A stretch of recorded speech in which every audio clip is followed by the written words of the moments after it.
Now that we've looked at the fundamentals behind using a depth map like this one to add shallow depth of field to a 3D object such as this, let's create the actual rack focus shot. Now it's a little bit more complicated in this particular scene than just simply keyframing the focal distance, but that is where we'll start. So here at the beginning, I'll just set this to 0%, go to the end, and rack focus forward to 100%. Instantly you can see a problem. The focal map isn't fitting the board. The reason for that is a phenomenon that exists in the scene called lens breathing. If I just solo the plate, you can see this in action. So see the slight zoom that's happening between the beginning and end of the shot? This is a natural byproduct of a heavy rack focus. I've accounted for it in the foreground by parenting all the layers associated with the board to this scale null. So this goes down to 97 from 100.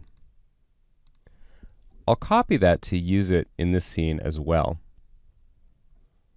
But now I have a challenge. There's no option to parent a C4D layer.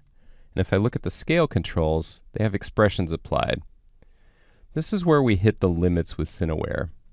So rather than try to keep working with this live C4D layer, I'll go back to the project and use a pre-rendered one that I've made.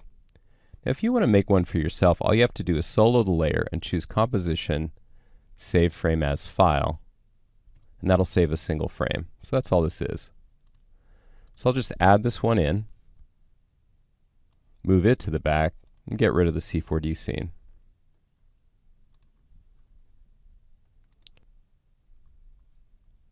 I'll make sure that one is parented to the null, and I can assign it as the blur map layer.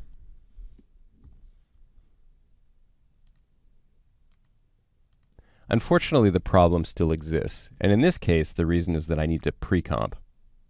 The scale null is not having an effect in the same comp, but it will if I stick these both in a pre-comp. I'll just call it blur map scaled pre. Open that up.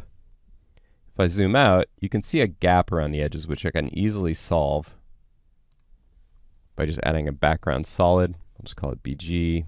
Let's close that up.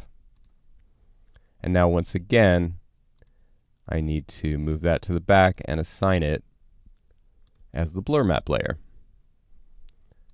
So it's quite a few steps, but now you can see that our problem is solved. We do have the remaining problem of some not very nice looking edges here. But depth maps make it possible to add rack focus effects to any 2D shot. So now let's look at how to fix the artifacts that give away the blur map